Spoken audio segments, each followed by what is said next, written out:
Hello guys, so long trip కోసం plan చేసుకునే వాళ్ళకి ఒక 5 టిప్స్ చెప్తా. మోస్ట్ యూస్ఫుల్గా ఉండేది. లాంగ్ ట్రిప్ అంటే పొద్దున్నెళ్ళి సాయంత్రం వచ్చేది కాదు, లాంగ్ ట్రిప్స్ అనమాట. అంటే ఒక 4 డేస్ 5 డేస్ ట్రిప్ చేద్దాం అనుకున్న వాళ్ళు బైక్ మీద ఫ్రెషర్స్ కోసం, అంటే స్టార్టింగ్ ఇప్పుడిప్పుడే చేస్తున్న ఎలా చేయాలి ఏంటి అన్న వాళ్ళ కోసం మాత్రమే. ఎక్స్పీరియన్స్ ఉన్న వాళ్ళు లేదు, ఆల్రెడీ మంచి రైడ్స్ చేస్తున్న వాళ్ళకి ఇదంతా ఆల్రెడీ తెలిసే ఉంటుంది, అంత ఉపయోగపడకపోవచ్చు. బట్ ఫస్ట్ టైం రైడ్ చేస్తున్న వాళ్ళకి మాత్రం ఉపయోగపడుతుందని నేను అనుకుంటున్నాను. Okay, let's go.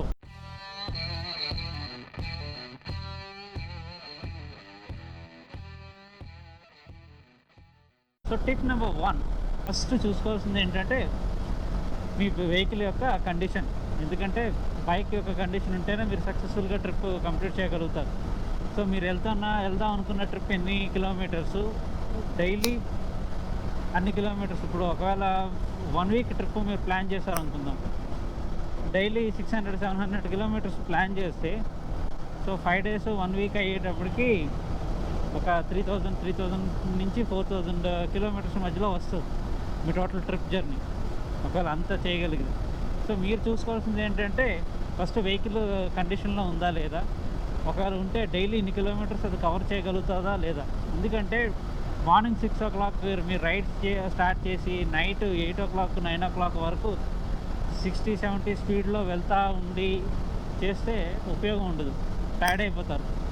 So me vehicle cover చేసేది ఫాస్ట్గా కవర్ చేసే కెపాసిటీ ఉందా లేదా అనేది ఫస్ట్ చూసుకోవాలి. సో వెహికల్ గురించి చాలా ఇంపార్టెంట్ విషయాలు, వెహికల్ కండిషన్ ఒకటి, స్పేర్స్ ఇవన్నీ పెట్టుకోవడం. సో ట్రిప్ నెంబర్ 2, దీంట్లో ఏంటంటే నెక్స్ట్ మీరు చూడాల్సింది మీ బడ్జెట్ ప్లానింగ్ ఎలా ఉంటుంది అనేది. ఒకవేళ మీరు 7 డేస్ ట్రిప్ ప్లాన్ చేస్తున్నారంటే మీ బడ్జెట్ సింపుల్గా చెప్పాలి అంటే డైలీ 2500 నుంచి 3000 మీ బడ్జెట్ అవుతుంది. అంటే ఇంక్లూడింగ్ పెట్రోల్ కానివ్వండి, మీరు ఉండే స్టే కానివ్వండి, లేకపోతే ఫుడ్ కానివ్వండి. యావరేజ్గా చెప్తున్నాను నేను. అంటే 5 స్టార్ హోటల్లో నేను ఉంటాను, 3000 బడ్జెట్ ఎలా ఇచ్చారంటే నేను అలాగే ఆ రేంజ్లో ఇవ్వట్లేదు. యావరేజ్ స్టే ఆప్షన్ మీరు ఓయోలో కానీ ఎక్కడైనా చూసుకుంటే 1000 నుంచి 1200-1500లో మీకు కొంచెం రీజనబుల్ స్టే ఆప్షన్ దొరుకుతుంది. సో ఆ కన్సిడర్ చేసుకుంటే 1000 రూపీస్ మీ అకామిడేషన్కి వెళ్ళిపోతే ఇంకొక 1000 మీ పెట్రోల్ కనుక్కోండి. సో డామినార్ లాంటి వెహికల్ ఉంది, మీరు డైలీ 300-400 కిలోమీటర్స్ చేస్తారు రైడు. ఒక 400 కిలోమీటర్స్ యావరేజ్ అనుకుందాం, లేకపోతే 500 కిలోమీటర్స్ యావరేజ్ చేద్దాం అనుకుంటే మీకు పెట్రోల్ మైలేజ్ 500 కిలోమీటర్స్ అంటే ఈజీగా 60-70 లీటర్స్ అంటే మీకు 85 రూపీస్ 80 రూపీస్ పెట్రోల్ క్యాలిక్యులేట్ చేసుకుంటే ఈజీగా 1300 నుంచి 1400 మీ పెట్రోల్కి అవుతుంది. సో 1000 రూపీస్ అకామిడేషన్కి తీసేస్తే 1200 నుంచి 1400 పెట్రోల్కి తీసేస్తే 2300 అనుకుందాం యావరేజ్గా.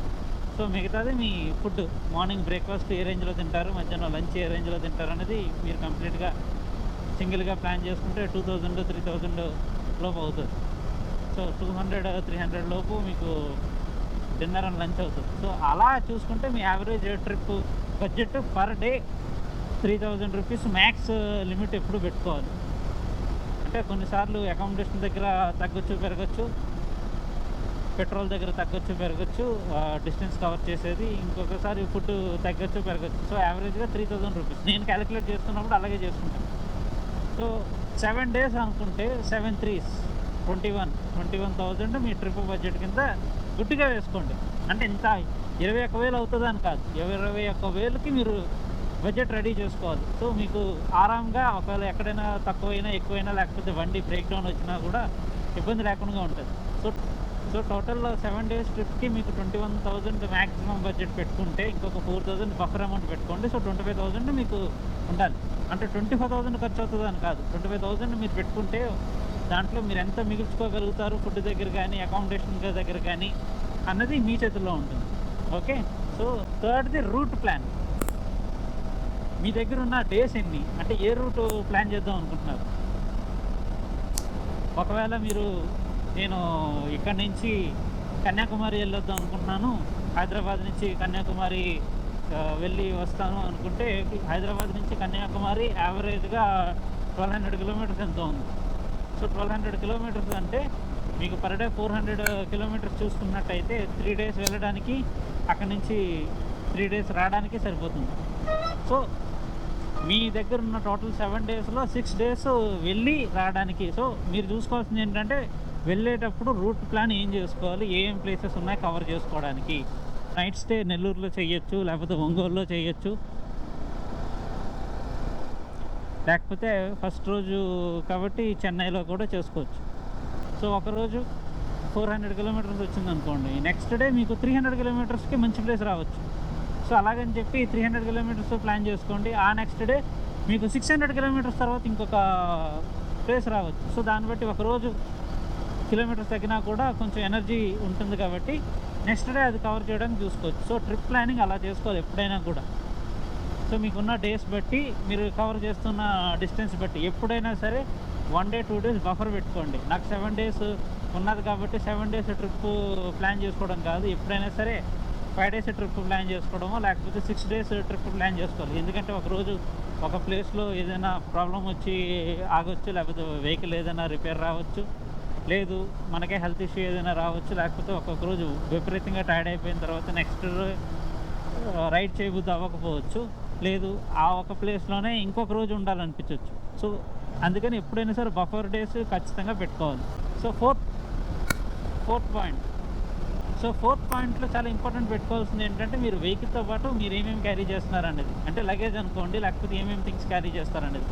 సో మీ వెహికల్ కండిషన్ బట్టి స్పేర్స్ పెట్టుకోవడం కానివ్వండి, లేకపోతే టూల్స్ కిట్ కానీ ఇవన్నీ పెట్టుకోవాలి, ఫస్ట్ ఎయిడ్ కిట్ కానీ అన్నీ కొంచెం లగేజ్ ఎక్కువైనా కూడా సోలో ట్రిప్ కాబట్టి ఎవరు హెల్ప్ చేయకపోవచ్చు. కనీసం మీకు మినిమం బైక్ మెయింటెనెన్స్ తెలిస్తే మీరు చేసుకోగలుగుతారు. ఒకవేళ మీకు మినిమం బండి మెయింటెనెన్స్ తెలియకపోయినా సరే ఏదైనా ఊర్లో బైక్ మెకానిక్ దగ్గర మీ వెహికల్ సంబంధించిన టూల్స్ లేకపోవచ్చు. సో కనీసం టూల్స్ మీరు క్యారీ చేస్తే కొంచెం ఎవరైనా హెల్ప్ చేయగలుగుతారు. సో టూల్స్ ఒకటి ఇంపార్టెంట్ పెట్టుకోండి, ఫస్ట్ ఎయిడ్ కిట్ ఒకటి పెట్టుకోండి. మీకు మెడిసిన్స్ ఏమైనా రెగ్యులర్గా యూజ్ చేస్తున్నారంటే రెగ్యులర్గా యూజ్ చేసే మెడిసిన్స్ పెట్టుకోండి. ఒకవేళ రెగ్యులర్గా మెడిసిన్స్ యూజ్ చేయకపోతే కంపల్సరీగా మీ దగ్గర ఉండాల్సినవి వామిటింగ్స్ ఏమైనా వస్తే తగ్గడానికి, ఫీవర్ తగ్గడం కోసం, ఫీవర్ వస్తే తగ్గడానికి పారాసెటమాల్, డోలో లాంటివి, హెడేక్ కానివ్వండి, లేకపోతే మోషన్స్ తగ్గడానికి ఈ ట్యాబ్లెట్స్ ఏవైతే బేసిక్గా ఒక 4-5 ఉంటాయి, హెడేక్కి, జ్వరానికి, మోషన్స్ తగ్గడానికి, తలనొప్పికి, ఇలాంటివి ఒక 4-5 మెడిసిన్స్, ఒకవేళ ఈనో లాంటివి ఏవైనా ఉంటే ఇవన్నీ మీరు దగ్గర పెట్టుకోండి. ఇవి చాలా ఇంపార్టెంట్ సేఫ్టీ కిట్లో, మీకు ఫస్ట్ ఎయిడ్ కిట్లో. సో ఇవి కాకుండా వెహికల్కి సంబంధించిన లూబ్స్ కానివ్వండి, ఇప్పుడు చైన్ లూబ్, చైన్ స్ప్రే అలాంటివి క్యారీ చేయాలి. ఇవి కాకుండా వెహికల్ డాక్యుమెంట్స్ కంపల్సరీగా ఉండాలి. అన్నీ కూడా వెహికల్కి సంబంధించినవి, మీ డ్రైవింగ్ లైసెన్స్ అన్నీ ఒరిజినల్ క్యారీ చేయండి. ఆల్రెడీ ఇదివరకు నా లదాఖ్ వీడియో సిరీస్ చూసినట్టయితే మీకు ఇంపార్టెంట్ డాక్యుమెంట్స్ ఎక్కడికి వెళ్ళినా కూడా ఏం క్యారీ చేయాలనేది దాంట్లో మెన్షన్ చేశాను. సో మీకు ఐ కార్డ్లో వస్తుంది. సో ఐ కార్డ్లో ఒకసారి చూడండి. Point 5, fifth budget. ఎప్పుడైనా సరే క్యాష్ మొత్తానికి మీరు క్యారీ చేయొద్దు. ఒకవేళ 20,000 మీరు బడ్జెట్ అనుకోండి, 20,000 ఎప్పుడు కూడా మీరు క్యాష్ కింద క్యారీ చేయడానికి చేయొద్దు.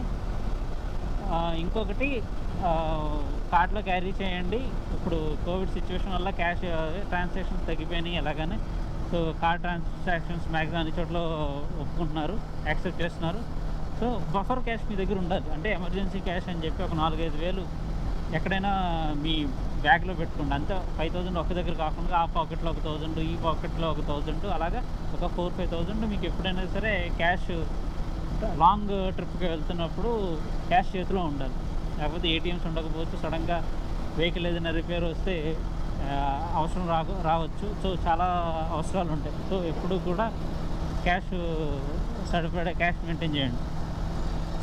దీంట్లోనే ఇంకొక ఇంపార్టెంట్ టిప్ ఏంటంటే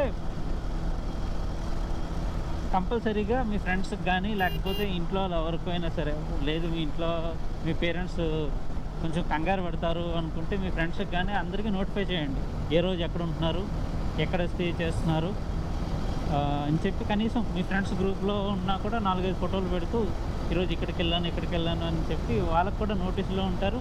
ఒకవేళ మీకు ఏదైనా కూడా మీ ఫోన్ ఏదైనా ఇదైనా లేకపోతే ఎక్కడైనా మీరు స్ట్రాండెడ్ అయిపోయినా కూడా కనీసం వాళ్ళకి తెలుస్తుంది. ఓకే, ఒక బ్యాకప్ ఉండాలన్నమాట ఎప్పుడైనా కూడా. సో నేను ఎప్పుడు ట్రిప్కి వెళ్ళినా సరే మా మిస్సెస్కి చెప్తాను నేను ఎక్కడి నుంచి ఎక్కడికి వెళ్తున్నాను అని చెప్పి. సో దాన్ని బట్టి తను టెన్షన్ పడకుండా ఉంటుంది. నేను రెగ్యులర్గా ఫోన్ చేస్తాను ఈవినింగ్ రీచ్ అయిన తర్వాత అని. ఒకవేళ నేను రీచ్ అయ్యకపోతే తను తిరిగి ఫోన్ చేస్తుంది, ఎక్కడ ఉన్నారు ఏంటి, రీచ్ అయ్యారా, లేకపోతే ఏదైనా ప్రాబ్లం ఉందా అని చెప్పి. సో అలాంటి సిచ్యువేషన్లో మనల్ని ఎక్కడున్నాము ఏంటనేది ట్రాక్ చేయడానికి ఉపయోగపడుతుంది. మనం ఎవరైనా సరే మనం ఎక్కడున్నా ఏమైనా అయినా కూడా బ్యాకప్ ఉంటుంది అనమాట. సో అలాగా మీకు ఫ్రెండ్స్కి చెప్పొచ్చు, లేదు మీ బ్రదర్ సిస్టర్ ఎవరైనా ఉంటే వాళ్ళకి చెప్పొచ్చు. సో ఎవరికో ఒకరికి మీరు నోటిఫై చేయాలి. లేకపోతే సీక్రెట్గా వెళ్ళేది నేను ఎవరికి చెప్పను, సీక్రెట్గా వెళ్ళి వస్తాను అనుకుంటే ఏదైనా అయితే మీకు కాంటాక్ట్ అవ్వడానికి ఎవరు లేకుండా అయిపోతుంది. ఓకే, సో 5 టిప్స్ చెప్పాను. బట్ ఇంకొక 6th టిప్ చాలా వాల్యుబుల్ టిప్. ఇది కూడా బోనస్ టిప్ అనమాట. రైడింగ్ గేర్ చాలా చాలా ఇంపార్టెంట్. మీరు హెల్మెట్ ఏదైనా లేకపోతే నార్మల్ హెల్మెట్ ఉంటే ఫస్ట్ హెల్మెట్ మీద ఇన్వెస్ట్ చేయండి. కొంచెం రైడింగ్ గ్లౌస్, ఇలాంటి రైడింగ్ గ్లౌస్, ఇది 350 రూపీస్ రైడింగ్ గ్లౌస్. నేను 3 ఏళ్ళ క్రితం కొన్నాను. ఇప్పటికీ హ్యాపీగా యూజ్ చేస్తున్నాను నేను. వేరే రైడింగ్ గ్లౌస్ నా దగ్గర ఇంకో స్పేర్ గ్లౌస్ కూడా ఉంటాయి ఎప్పుడు కూడా. ఇది నాకు ఎక్కువ కంఫర్టబుల్గా ఉంటుంది, ప్రొటెక్షన్ ఉంటుంది. సో ఇది యూజ్ చేస్తాను. ఇలాంటిది 350 రూపీస్ 450 రూపీస్ మీకు దొరుకుతాయి. ఇదొకటి, హెల్మెట్ ఒకటి మంచిది కంపల్సరీగా తీసుకోండి. మిగతా మీకు రైడింగ్ జాకెట్ ఉంది, లేకపోతే నాకు నీ గార్డ్స్, ఇవన్నీ కూడా నెక్స్ట్. ఇవన్నీ కలిపి నేను ఒకసారి కొనుక్కుంటానని కొన్నా. First minimum basic requirement gloves ఒకటి, హెల్మెట్ ఒకటి. ఫస్ట్ ఇవి కొనుక్కొని నన్ను అడిగితే ట్రిప్కి వెళ్ళకముందు ఇవన్నీ కొనుక్కొని ట్రిప్ కోసం తర్వాత ప్లాన్ చేసుకోవడం బెటర్. లేదు నేను ట్రిప్కి వెళ్ళాలి అనుకుంటే మంచి క్వాలిటీ హెల్మెట్ తీసుకోండి. ఈ స్టడ్స్ వేగా అంటే అవి మంచివని కాదు, వాటికన్నా బెటర్ క్వాలిటీ ఉండేవి, కొంచెం కాస్ట్లీ అయినా సరే ఉపయోగపడుతుంది ఏదైనా అయితే. సో గ్లౌస్లో విషయంలో కూడా అంతే. మనం ఎప్పుడైనా పడితే ఫస్ట్ పడేది కాళ్ళ మీద, చేతులు ఆనిస్తాం, చేతుల మీద పడతాం. సో చేతులు ఇదవుతాయి. సో ఎంతో కొంత ప్రొటెక్షన్ ఉంటుంది. ఓకే, సో ఈ 6 tips, 5 tips plus 5+1 tip bonus tip మీకు ఉపయోగపడుతుందని నేను అనుకుంటున్నా.